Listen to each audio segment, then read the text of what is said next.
സത്യവിശ്വാസികളെ നിങ്ങൾ കേൾക്കുക.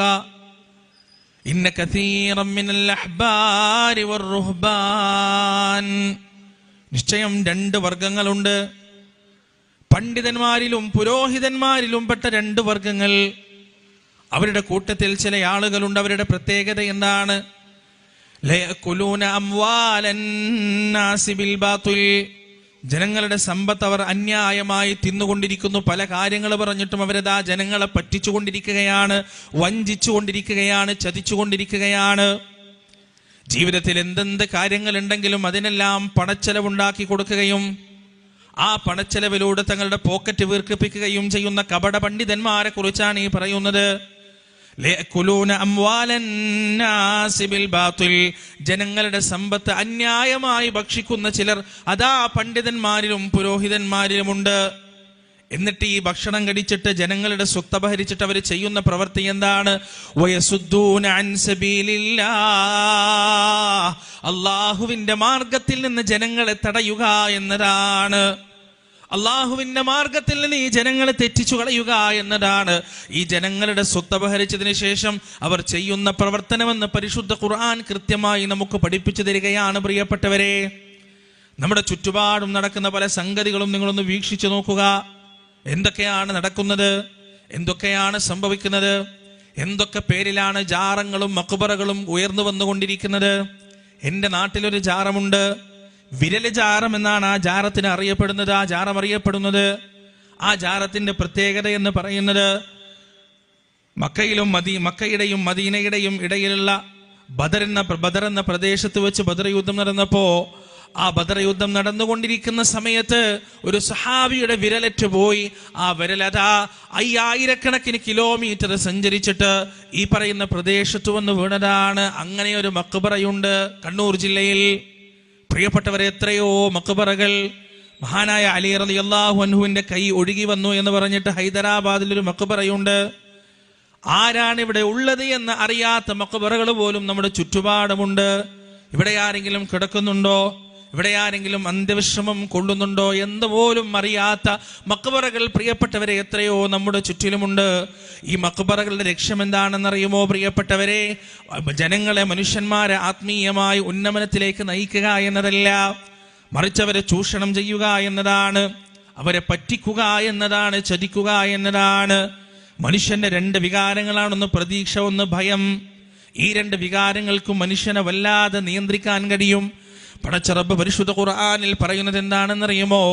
ഫഫിറൂ ഇലല്ലാഹ്, നിങ്ങൾ അല്ലാഹുവിലേക്ക് ഓടിയെടുക്കുക, പടച്ച റബ്ബിലേക്ക് നിങ്ങൾ ഓടിയെടുക്കുക, ഓടിപ്പോകുക. എന്തിനാണ് മനുഷ്യൻ പടക്കപ്പെട്ടത്? വമാ ഖലഖതുൽ ജിന്ന വൽ ഇൻസ ഇല്ലാ ലിയഅ്ബുദൂൻ, നമ്മെ ആരാധിക്കുന്നതിന് വേണ്ടിയല്ലാതെ മനുഷ്യനെയും ജിന്നിനെയും ഞാൻ പടച്ചിട്ടില്ല. മാ ഉരീദു മിൻഹും മിൻ റിസ്ഖ് വമാ ഉരീദു അൻ യുത്ഇമൂൻ, നിങ്ങൾ എനിക്ക് എന്തെങ്കിലും തരണമെന്ന് ഞാൻ ആഗ്രഹിക്കുന്നില്ല.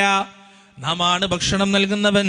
ഇന്നല്ലാഹ ഹുവർ റസ്സാഖു ദുൽ ഖുവ്വത്തിൽ മതീൻ, സകല ശക്തികളുടെയും സകല ഉപജീവനങ്ങളുടെയും ഉടമസ്ഥാവകാശം റബ്ബിന് മാത്രമാണ്. സകല ഉപജീവനത്തിന്റെയും പ്രഭവ കേന്ദ്രം എന്ന് പറയുന്നത് അല്ലാഹു മാത്രമാണ്. പ്രിയപ്പെട്ടവരെ, കറകളഞ്ഞ ചൂഷണത്തിന് ഉപാധിയില്ലാത്ത ഒരു ആദർശമാണിത്. ഈ ആദർശത്തിന്റെ കടക്ക് കത്തിവെച്ചിട്ടില്ലാതെ മനുഷ്യനെ ചൂഷണം ചെയ്യാൻ കഴിയില്ല, മനുഷ്യനെ ചതിക്കാൻ കഴിയില്ല.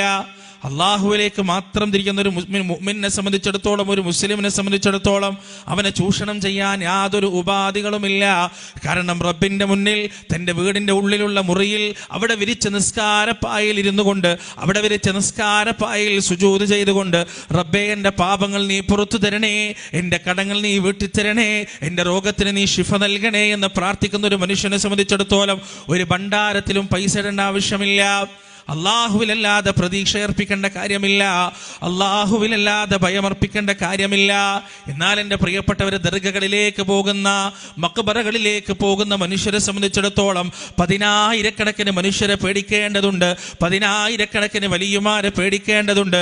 അവിടെയെല്ലാം പണം നിക്ഷേപിക്കേണ്ടതുണ്ട്, അവരുടെ പൊരുത്തം നഷ്ടപ്പെടുമോ എന്ന് പേടിക്കേണ്ടതുണ്ട്. അവരുടെ കൃപാകടാക്ഷങ്ങളിലൂടെയല്ലാതെ തങ്ങളുടെ ആഗ്രഹങ്ങളും ആശകളും നിറവേറ്റപ്പെടില്ല എന്ന പ്രതീക്ഷയും വെച്ച് പുലർത്തേണ്ടതുണ്ട്. പ്രിയപ്പെട്ടവരെ, ഇത് കൃത്യമായി മനസ്സിലാക്കിയിട്ടാണ് പരിശുദ്ധ ഖുർആൻ പഠിപ്പിച്ച ഈ പണ്ഡിത വർഗമുണ്ടല്ലോ, ഈ വർഗം കേരളത്തിലും കർണാടകയിലുമുള്ള 10,000-കണക്കിന് വിശ്വാസികളെ ചൂഷണം ചെയ്തുകൊണ്ട് ഓരോ നാട്ടിലും പുതിയ പുതിയ മഖബറകളും ജാറങ്ങളും ദർഗകളും ഉണ്ടാക്കിക്കൊണ്ടേയിരിക്കുന്നത്. എന്നിട്ട് അതിന്റെ പേരിൽ ഒരു ദർഗയുണ്ടാക്കി കഴിഞ്ഞാൽ അതിലേക്ക് ആളുകൾ ഒഴുകിയെത്തണമെങ്കിൽ അതുമായി ബന്ധപ്പെട്ട് ഒരുപാട് കറാമത്ത് കഥകൾ പറയേണ്ടതുണ്ട്, ഒരുപാട് സംഗതികൾ പറയേണ്ടതുണ്ട്. എൻ്റെ പ്രിയപ്പെട്ടവരെ, കറാമത്ത് എന്ന് പറഞ്ഞാൽ അത് സത്യം തന്നെയാണ്, മുഅ്ജിസത്ത് എന്ന് പറഞ്ഞാൽ അത് സത്യം തന്നെയാണ്. എന്നാൽ ഇന്ന് നമ്മുടെ നാട്ടിൽ പ്രചാരം നേടിക്കൊണ്ടിരിക്കുന്ന കറാമത്ത് കഥകളുണ്ടല്ലോ, അത് പരിശുദ്ധ ഇസ്ലാമിന്റെ പ്രമാണങ്ങളുമായി യാതൊരു ബന്ധവുമില്ല, അത് പരിശുദ്ധ ഇസ്ലാമിന്റെ അധ്യാപനങ്ങളുമായി യാതൊരു ബന്ധവുമില്ല. എത്രയോ കഥകൾ അത്തരത്തിൽ നമുക്ക് കാണാനും കേൾക്കാനും സാധിക്കും. ഫ്ലൈറ്റിൽ ഇങ്ങനെ സഞ്ചരിക്കുമ്പോ തൊട്ട് തലേ ദിവസം വിസതീരുന്ന ഒരു മനുഷ്യനതാ ഫ്ലൈറ്റിൽ ഇങ്ങനെ സഞ്ചരിക്കുന്നു. എന്നിട്ട് എത്തപ്പെടേണ്ട രാജ്യത്തെത്തുമ്പോൾ മേഘാവൃതമായതുകൊണ്ട് അവിടേക്ക് ഫ്ലൈറ്റ് ഇറങ്ങാൻ കഴിയുന്നില്ല. അങ്ങനെ അവസാനം അയാളതാ മടവൂരിന്റെ പേരിലേക്ക് ഒരു ഫാത്തിഹ ഓതുകയാണ്. എന്നിട്ട് CM മടവൂരിനോട് സങ്കടം പറയുകയാണ്. എന്നിട്ട് അയാൾ സങ്കടത്തോടെ കിടന്നുറങ്ങിപ്പോയപ്പോ സ്വപ്നം കാണുന്നത് എന്താണ്? ആ ഫ്ലൈറ്റിന്റെ മുന്നിലതാ CM മടവൂർ അതിന്റെ ഫ്ലൈറ്റിന്റെ തലപ്പ് പിടിച്ചു നിൽക്കുന്നതായിട്ടാണ് സ്വപ്നം കാണുന്നത്.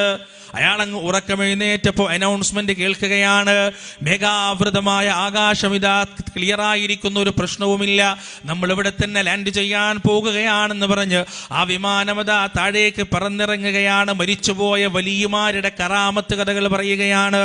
ജീവിതത്തിൽ എന്തൊക്കെ പ്രതിസന്ധികളുണ്ടെങ്കിലും എന്തൊക്കെ പ്രയാസങ്ങളുണ്ടെങ്കിലും ആ പ്രയാസങ്ങൾക്കും പ്രതിസന്ധികൾക്കുമെല്ലാം മറുപടി നൽകാൻ ഈ പറയുന്ന ശൈഖന്മാരും വലിയന്മാരും മതിയായവരാണ് എന്ന ചിന്ത സാധാരണക്കാരായ മനുഷ്യരുടെ മനസ്സിലേക്ക് സന്നിവേശിപ്പിക്കുന്നതിലൂടെ ഇവർ ചെയ്യുന്നത് എന്താണെന്നറിയുമോ പ്രിയപ്പെട്ടവരെ? അള്ളാഹുവിലേക്ക് തിരിയാനുള്ള സകല വാതിലുകളും അടച്ചു വെക്കുകയാണ്, റബ്ബിലുള്ള സകല പ്രതീക്ഷകളും തല്ലിക്കെടുത്തുകയാണ്, അള്ളാഹുവിലുള്ള പ്രത്യാശകളെ മുഴുവൻ അടച്ചു കളയുകയാണ്. എന്നിട്ട് റബ്ബിനോടുള്ള പ്രതീക്ഷയ്ക്ക് പകരം 10,000-കണക്കിന് വലിയകളെയും 10,000-കണക്കിന് ശുഹദാക്കളെയും പകരം സ്ഥാപിക്കുകയാണ്. മഹാനായ യൂസുഫ് അലൈഹിസ്സലാത്തു വസ്സലാം അദ്ദേഹത്തിന്റെ ജയിലിലെ കൂട്ടുകാരോട് ചോദിച്ചൊരു ചോദ്യമുണ്ട്. യാ സ്വാഹിബൈ സിജ്ൻ അർബാബും മുതഫർരിഖൂന ഖൈറുൻ അമില്ലാഹുൽ വാഹിദുൽ ഖഹാർ. ജയിലിലെ എൻ്റെ കൂട്ടുകാരെ, അർബാബും മുതഫർരിഖൂന ഖൈറുൻ അമില്ലാഹുൽ വാഹിദുൽ ഖഹാർ, വിഭിന്നമായി കിടക്കുന്ന ഒരുപാട് ഇലാഹുകളാണോ, ഒരുപാട് റബ്ബുകളാണോ? അമില്ലാഹുൽ വാഹിദുൽ ഖഹാർ, സർവാധിപതിയായ ലോകത്തിന്റെ രക്ഷിതാവായ അള്ളാഹുവാണോ ഏറ്റവും നല്ലത്? ഏകാധിപതിയായ റബ്ബിന്റെ മുന്നിൽ എല്ലാം അർപ്പിച്ചുകൊണ്ട് കീഴ്പ്പെടുന്നവനാണോ യഥാർത്ഥത്തിൽ നിർഭയത്വമുള്ളത്? അതല്ല 10,000-കണക്കിന് വിഭിന്നമായ ഇലാഹുകളുടെ മുന്നിൽ, ആരാധ്യന്മാരുടെ മുന്നിൽ വഴിപ്പെടുന്നവനാണോ യഥാർത്ഥത്തിൽ നിർഭയത്വമുള്ളത് എന്ന് മഹാനായ യൂസുഫ് നബി അലൈഹിസ്സലാത്തു വസ്സലാം അവിടെ ചോദിക്കുകയാണ്. അതുകൊണ്ട് എൻ്റെ പ്രിയപ്പെട്ടവരെ, നമ്മൾ മനസ്സിലാക്കേണ്ടത് ഈ പറയുന്ന കറാമത്ത് കഥകളൊന്നും യാദൃച്ഛികമല്ലെന്ന് നമ്മൾ മനസ്സിലാക്കണം. ഈ ഉണ്ടാക്കപ്പെടുന്ന ഓരോ ദർഗകൾക്ക് പിന്നിലും കൃത്യമായ ലക്ഷ്യങ്ങളുണ്ട്. ആ ലക്ഷ്യം എന്താണെന്നറിയുമോ? മുസ്ലിമേ, നമ്മുടെ ഈമാനിനെ തകർത്ത് കളയുക എന്നതാണ്. ഈമാനിന്റെ ഒന്നാമത്തെ കാര്യമായ, ഇസ്ലാമിന്റെ ഒന്നാമത്തെ കാര്യമായ അഷ്ഹദു അല്ലാ ഇലാഹ ഇല്ലല്ലാഹ് എന്ന കലിമത്തു ഷഹാദത്തിന്റെ കടക്ക് കത്തിവെക്കുക എന്നതാണ് ഉയർന്നു വരുന്ന ജാറങ്ങളുടെയും ദർഗകളുടെയും മഖബറകളുടെയും പിന്നിലുള്ള ലക്ഷ്യമെന്ന് കൃത്യമായി നമ്മൾ മനസ്സിലാക്കേണ്ടതുണ്ട്. ഈ പറയുന്ന സിമന്റുകളും കുമ്മായങ്ങളും ഉപയോഗിച്ച് പടുത്തുയർത്തി എന്നിട്ട് അതിൽ കിടക്കുന്ന വലിയമാരെ കുറിച്ച് അതിശയോക്തി കലർത്തി ഒട്ടനവധി കഥകൾ പറഞ്ഞ് പ്രചരിപ്പിച്ചിട്ടാണ് ഈ പറയുന്ന ആളുകളെ ഈ ദർഗകളിലേക്ക് ഇവർ എത്തിച്ചുകൊണ്ടിരിക്കുന്നത്. പ്രിയപ്പെട്ടവരെ, കാലങ്ങൾക്ക് പിറകിലേക്ക് ചെന്നാൽ